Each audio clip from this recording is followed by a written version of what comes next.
Okay, so I'm back in Photoshop, but I want to show you some more tricks. First of all, I'm pretty happy with what I have. I don't think I'm going to mess around with these anymore. So I want to show you, because I've got a lot of layers here. You only want to do what I'm about to show you if you're absolutely certain that you're not going to manipulate your layers anymore.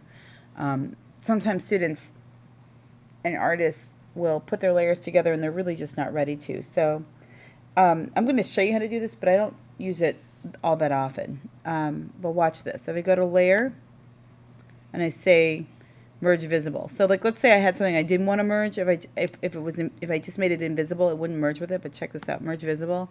Now all of this is one layer.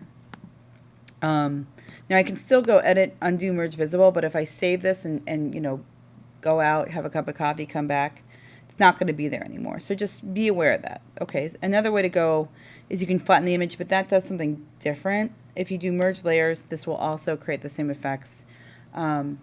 Merge layers, let me show you what the difference is actually. So with merge layers, check this out. What it does is it takes whatever layers you selected. So if I grab these, for example, and I say layer, merge layers, it only merges those layers. So the rest of these are not merged.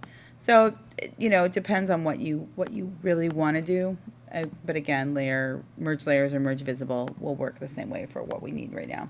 Okay, so I'm going to make a new layer, layer 1, and I want to make a pretty design underneath all this. And I'd like it to have a little bit of a gradient. So again, remember I said that there were other options underneath these. The one we're going to go to is the material, I'm sorry, the gradient tool. Okay, now currently my gradient is yellow to green because those are the two colors that I have down here, my foreground and background color. So if I change this, for example, to purple to green, look, purple to green. But let me show you a trick. If I double click on this, this comes up. And these are my default colors right now. So if I decided to come down here and I said, well, yeah, I like that, but I'm going to double click and make this black, now my gradient is this. And I could take, for example, this color right here, and I could delete it, and now I have purple to black. So I can add as many colors as I want to, you know, whatever really works best for your situation. That's kind of cool. I like that. And now if I grab the gradient and depending on which direction I drag it. So if I drag in this direction, it's going to go purple to black this way. If I drag this way, it's going to go purple to black this way.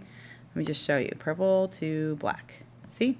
Whereas I drag up here, purple to black, I get that. So again, depending on what it is that you want, and the more you drag, the more the gradient's going to be a certain way. You really have to think about what works best for you. So once I have that done, next thing I want to do is I'm going to show you how to add a layer effects. Oh, that really looks good. Go to wow, layer.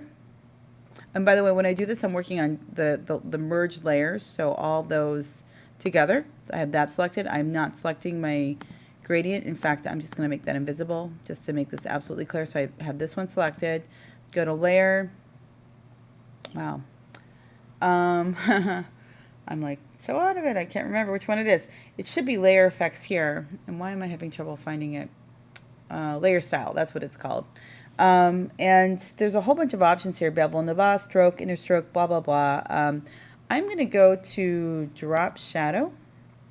And if I go to preview, you can kind of see a little bit of a shadow here, but if you really want to see it, like for example, if I see, look at that, increase the distance and it just pops up and looks so much more noticeable. So all of these different things kind of change the look.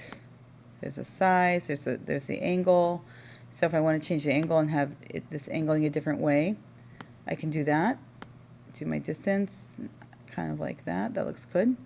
And then I can say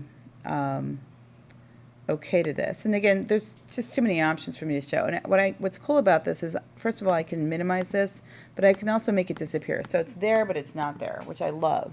So I'm going to bring this back in. And it's interesting because, like, you know, just to me, that just makes it like kind of look like the illusion of paper on a design. So I really like that. So now I'm going to save this. So first of all, file, save. We'll save the PSD file.